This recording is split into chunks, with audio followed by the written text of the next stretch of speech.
and then sideways. Yeah. And the moment in that movie was the straw that broke the camel's back. Merlot tanked, Pinot Noir shot. Nobody was drinking Pinot back then. With Cardinale, it's understanding that each one of the appellations in Napa Valley has its own signature expression, and that the sum is greater than the parts. What brought you to Hickinbotham? The opportunity to make wine from one of the great vineyards in the world.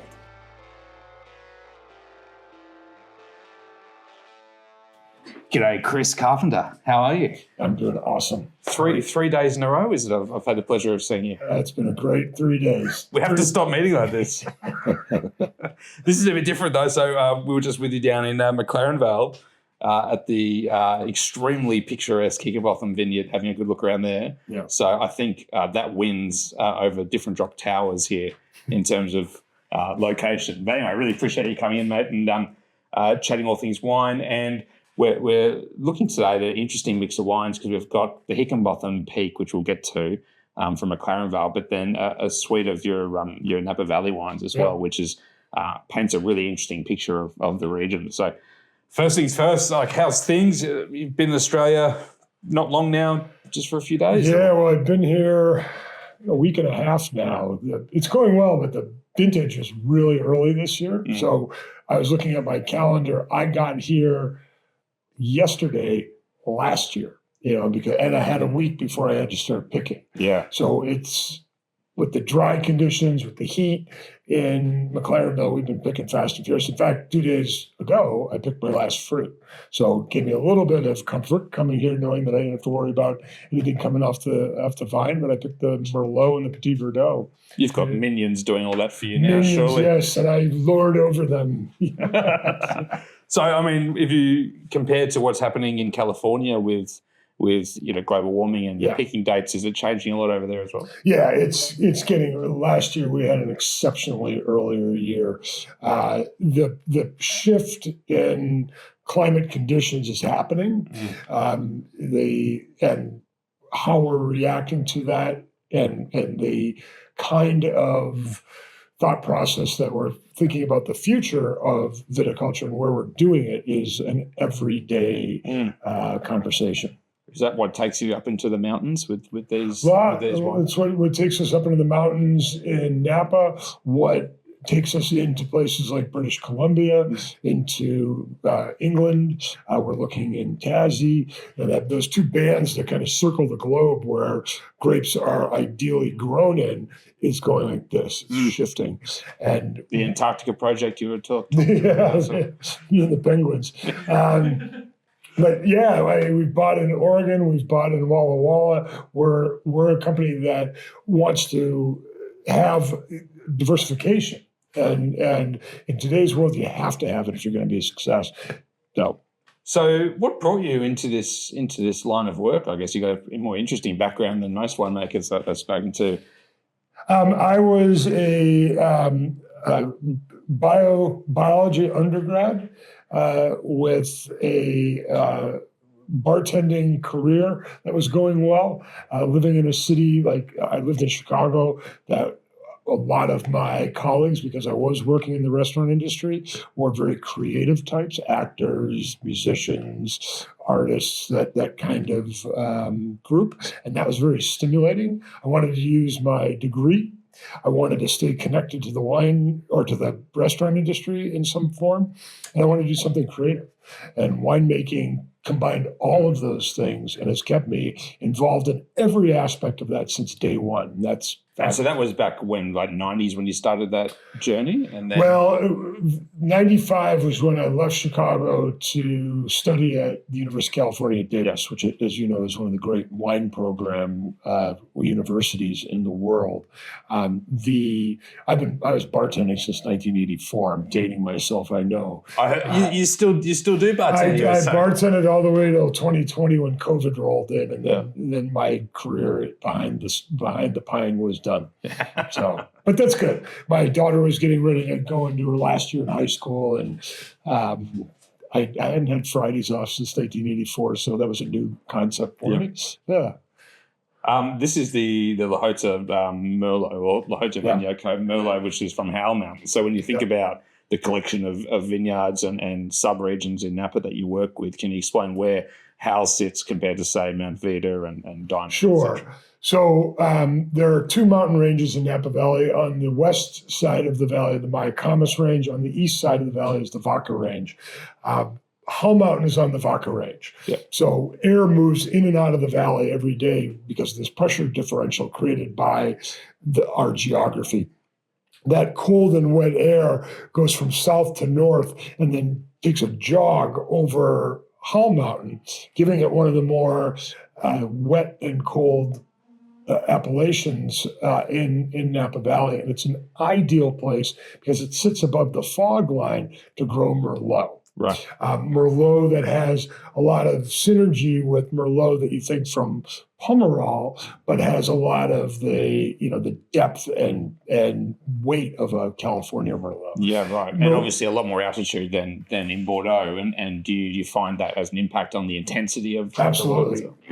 Grapes ripen on two things. They ripen on light and heat.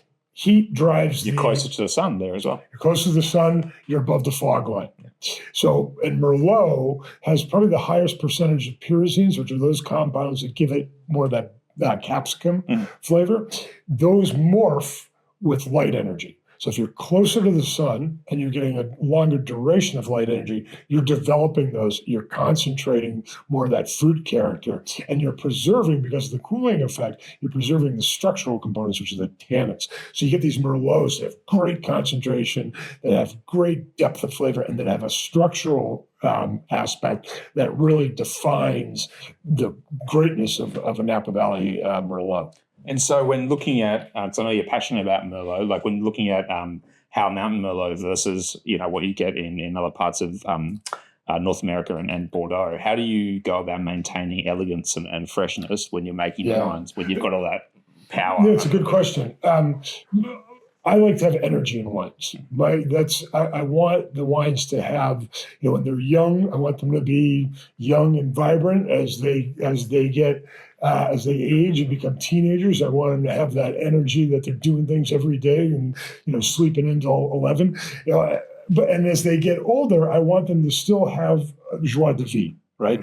And that comes with acid and tannin, and those heat reactions that I talked about, because of the cooling effect that happens with that air movement in the afternoon, it preserves acid and tannin. So you get this great concentration effect being above the fog line and closer to the sun. And then you've got this background of energy that's coming in from the tannin and from the acid. And that's how our wines kind of express themselves and express the greatness of the mountain terroir in Napa Valley. And what about with oak? Are you trying to use more older oak in these wines compared to some, or? No, in fact, because you have this great concentration of flavor compounds in mountain wines, it can stand with a good amount of oak. I don't use oak that has an overriding expression. A lot of oak can. I'm using more elegant French oak from some of the more elegant forests and more elegant coopers.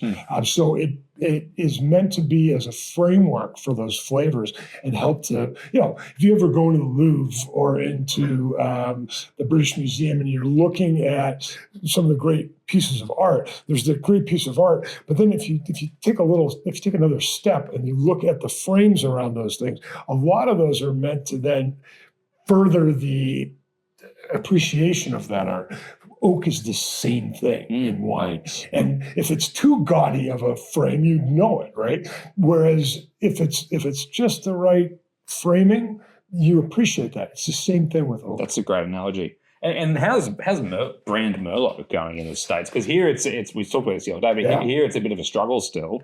And I imagine it's similar. It's very similar. We're in the U.S. we're dealing with the aftermath of the industry planting way too much Merlot in the wrong places and putting out wines that were lean and green, and then sideways. Yeah. And the moment in that movie was the straw that broke the camel's back. Merlot tanked, Pinot Noir shot up. Nobody was drinking Pinot back then, and now it's one of the cash cows for the industry. Who would have thought? Everybody thought Merlot was going to be that. When all that bad Merlot went away, these little jewels remained, mostly in the mountains in Napa. And those jewels are what we're promoting. And it's, we're not starting with, 10,000 cases. In fact, the companion wine to this, which is another Merlot, we started at 200 cases. We're up to 1,100 cases over the course of 10 years. So it's not a tremendous growth, but it's hopeful because people are buying it and people are recognizing that there are Merlots in Napa Valley, in Clarendon at Hickinbotham, that can stand up to the very best French and Italian wines. Think about that. The French sell the most expensive wine, DRC aside, the most expensive wine in the world. It's a Merlot. Of course. The truth. One of the most collected wines in the world from Italy is a Merlot, Mossetto. Australia, the U.S., we can do the same thing. We got the same kind of terroir that can go head to head with those wines. It just is. It's a longer process. Well put. I'm excited to drink more Merlot now. In fact, we've got next week at the Merlot tasting, I think, here in Sydney, which I've got a big circle around it. It's going to be a great tasting. Yeah. I'm looking. I tasted through it earlier with Andres Aragon, one of our great sales reps. Speak of the man, here he is. Andres, pour us the next wine, will you, chum? So I can find good help. All right, so Merlot is fun and really interesting talking about, but Cabernet is at the heart of most of the winemaking for you, I guess, around the world. So Cardinale, this is a really interesting project. This isn't a single site wine, is it? So it's a blend of, did you say 7 vineyards? Is that right? 7 to 8 appellations. Vineyard-wise, it's about, it could be anywhere from 12 to 15 vineyards, and lot-wise, meaning the separate components that I ferment individually, it can be anywhere from 30 to 40 different individual wines making this one wine. And is that, that's remarkable. Is that all mountain vineyards? No. Or no, there's a blend? So the idea with Cardinale is that I make wines of place. So I make a wine, a brand that's 100% Mount Veeder, that's called Mount Brave. I make one that's 100% Howell, that's the Lokoya wine. With Cardinale, it's understanding that each one of the appellations in Napa Valley has its own signature expression, and that the sum is greater than the parts. So you think about music, we're surrounded by this great history in here. Think about an orchestra. When you go see a great orchestra, you sit in the audience, and when all those instruments come off of the stage and what they're doing musically, you just enjoy it in its entirety. But you can break that orchestra down. You can break it into sections. So you've got the winds, you've got the strings, the brass, the percussion. You might have a harp, you might have a piano. Each one is playing a very specific role in the overlay of all of those sounds. And the idea that the composer had with putting them together is that there are no jagged edges in there, that they all flow into one another. And then what the conductor is meant to do is to understand his orchestra individually and to create a interpretation of that composition based on where the strong parts are in that orchestra. So one orchestra, let's say Sydney, has a really strong string section, whereas New York has a really strong brass section. That conductor will frame a lot of the composition around that strength. That's the same thing with Cardinale. Each vintage, I'm trying to determine what's the strong part of Napa Valley, and I build around that. And then where, knowing that, then what the base notes for this wine, what are the high notes for this wine? So all of that gets layered. And much like when that music comes off the stage, you enjoy it for its entirety. I want you to enjoy Cardinale for its entirety. But if you're a music aficionado and you're listening to that orchestra and you want to zoom in on what the strings are doing, what the first violin is doing in the string section, you can do that. And Cardinale is meant to be that way for the wine aficionado. If you know where Stag's Leap is playing a role in Cardinale, you can find it. It's in there for you to explore. Or the Mount Veeder portion or Diamond Mountain. They're put together as such that just drink it for what it is, but explore it too if you're into that. That's fascinating, and I'm learning about music too. String section. No, That's a really great way to break it down. it's a really interesting way of thinking about it. And how is the way, Mr. Beethoven? How is the approach evolving for you with this wine and blending over the years? Aside from just looking at the season, is there actually are you changing what you want the message of the wine to be, or just how you're approaching your red wine making in general? Yeah, that's a really good question. And I will tell you that a lot of my influence in Napa Valley has been based on what I've learned here in Australia. The vineyard that I deal with in Australia, the Hickinbotham Vineyard, it has a lot more subtle characters to it that I want to preserve. And those subtle characters, that preservation comes with a different touch on the oak, a different understanding of when to pick and how to pick, and it then drives the preservation of those things. And I've utilized some of that with some of the more subtle vineyards that I have in Napa to really zero in on the possibility of that vineyard. And that has been a great transformation to these wines. In fact, because of that, I've been able to add other appellations into Cardinale, appellations that may not have appeared in the past because they didn't have enough of the stamina to stand up to the mountain vineyards, which can be quite rigorous, if you will. And that's been a great evolution. And my oak regime has dialed back in Napa based on my oak regime in Australia. So, winemakers, one of the great things about making wine, it's very collegial. You go to Bordeaux, you go to Sicily and Mount Etna, you go to Croatia, you go to Australia, and people will share things with you, and you can gain bits of knowledge that from a different perspective and from a different way of looking at things and from a different terroir, you can experiment with when you go home. Now, it doesn't always play out the way that you would think, which is kind of the fun of the experimentation portion, but there's enough that you can continually evolve. And me spending so much time in Australia with the Hickinbotham project has helped me evolve my Napa wines in a really positive way. That's really great to hear. And the Cardinale, obviously, and Lokoya then are totally different. I made a mistake. I said, these kind of sound like similar projects, like, Napa Valley Cabernet, but couldn't be further from the truth, right? Because where Cardinale is the blend of all these appellations, Lokoya is these four distinct wines. So think about it this way. Cardinale is the orchestra, Lokoya is the soloist. So it's 4 mountain vineyards. The winemaking is kept almost identical across each one of those wines, each one of those blocks of vineyard that I'm sourcing from, so that what separates Lokoya isn't my winemaking, it's the place. So if you were to do a lineup of the Diamond, Spring, Howell, and Veeder, you would see a synergy with my approach to the winemaking, but the characteristics of any one of those would be defined by the geography and that appellation. And Mount Veeder, as opposed to the more northerly Howell Mountain and Diamond and Spring Mountain.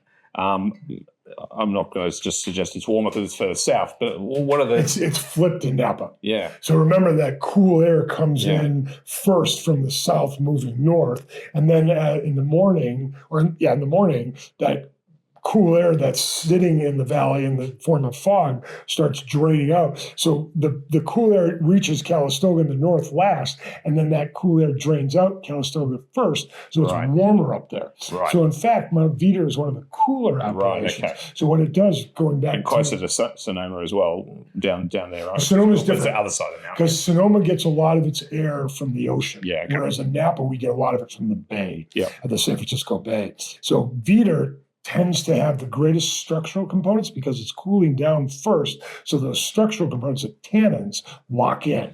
Tends to have the highest natural acid. Same reason. And we're above that fog line, and as the sun pops up over the eastern range, it beams down on Mount Veeder first and gives it that intensity that's more Pauillac than it is Familiar. Yeah, go for it, Joyce, if you want to. Oh, it's so delicious, that one.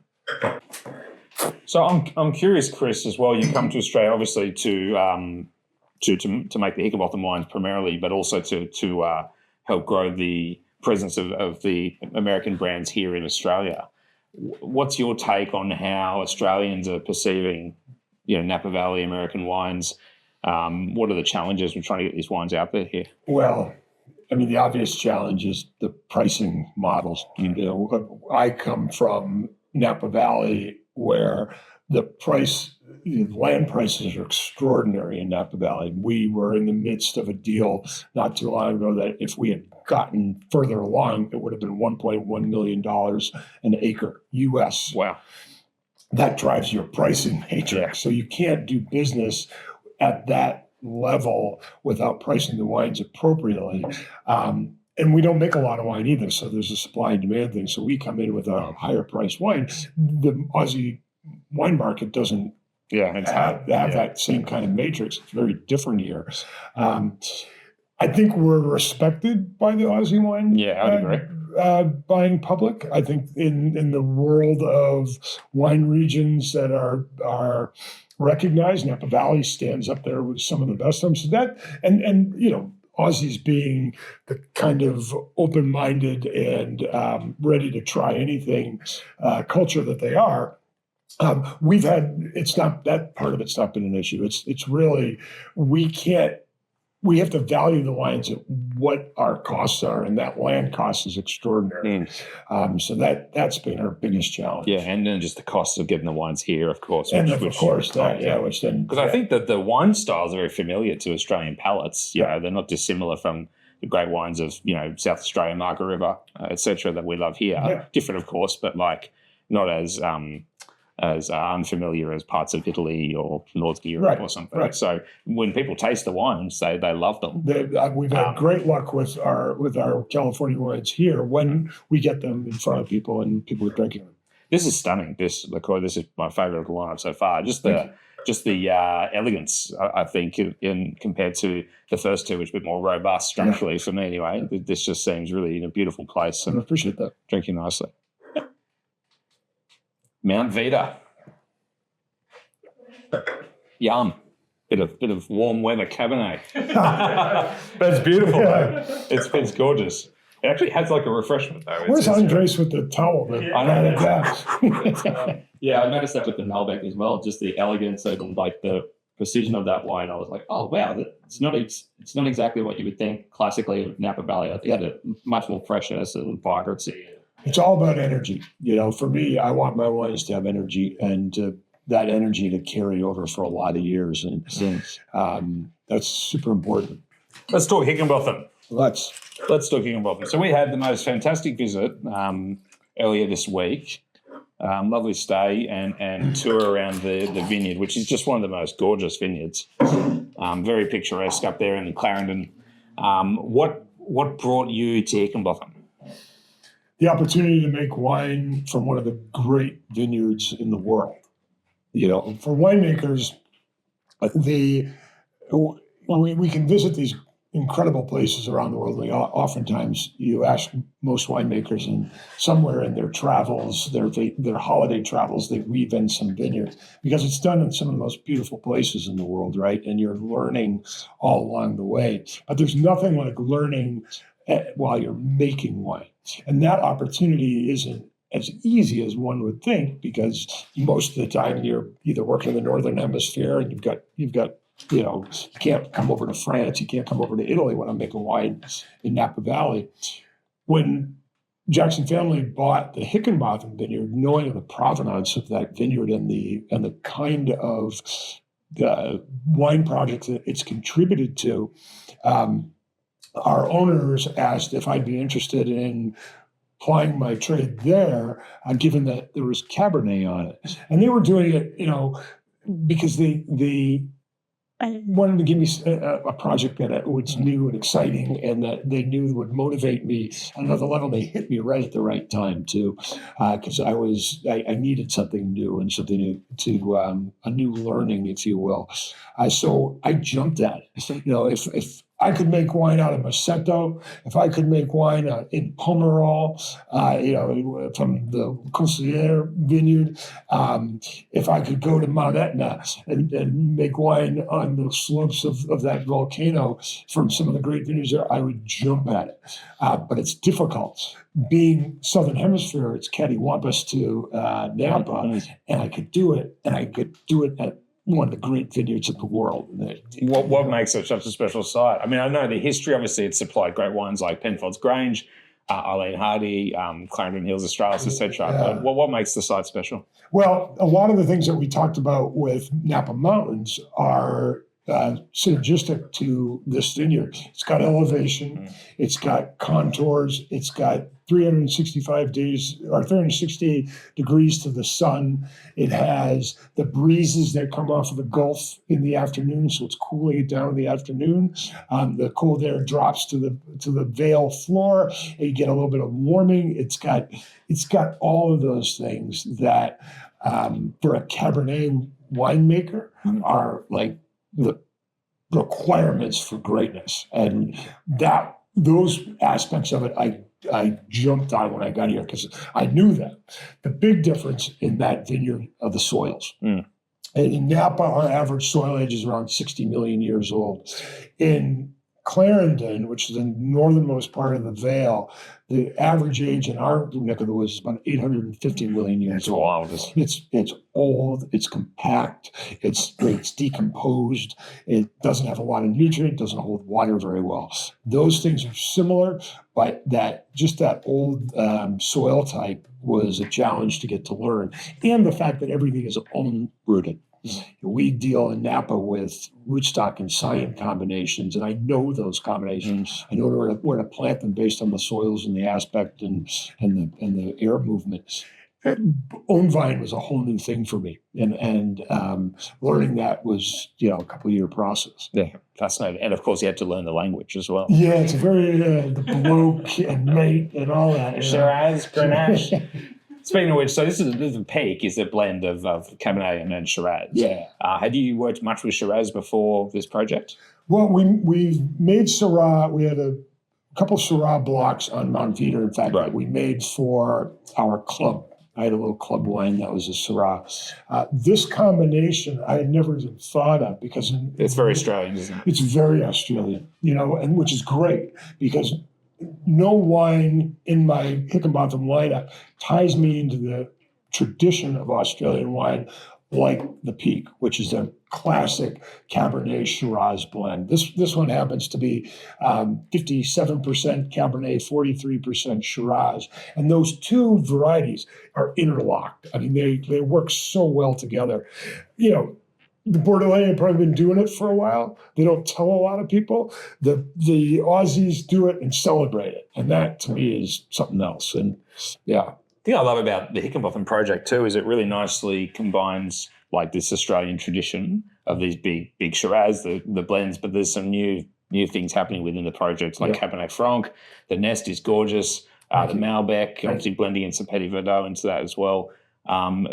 Is that something you've been driving to try and to freshen up the project, or just because you think these are suitable varieties? Both. Yeah, both reasons.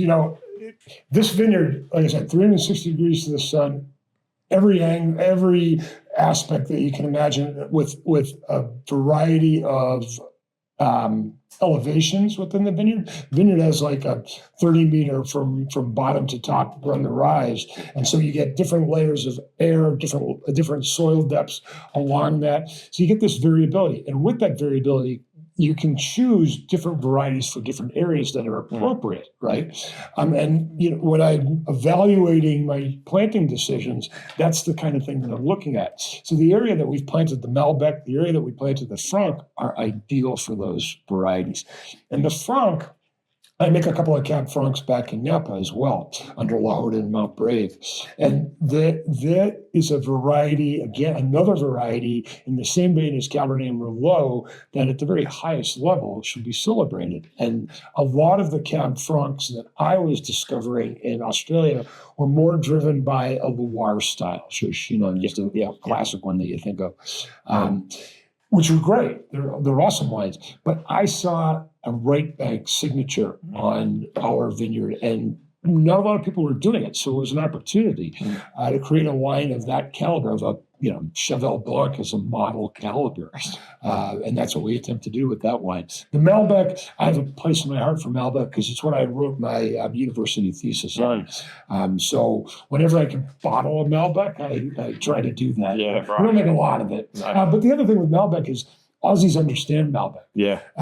Americans don't. Unless it's from Argentina, Americans don't really lean towards Malbec, because we make a Malbec under Mount Brave in California. We only sell 200 cases a year at best.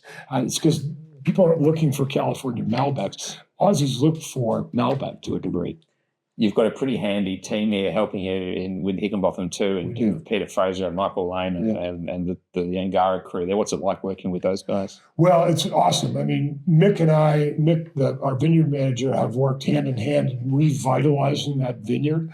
When we took that vineyard over, it was in pretty poor shape, and it needed a lot of love, and it needed to be farmed differently. It was being farmed like it was all Shiraz, and that it was all going to bulk wine when we bought it. So it had some issues. We've had to address those, Jota being the big one that you guys saw. Yeah. Some of the devastation that disease has wrought. So that, again, my whole thing is farming and vineyards. And when you can revitalize a vineyard at that level and bring it back to glory, you've done your job. And that's been a big part of it.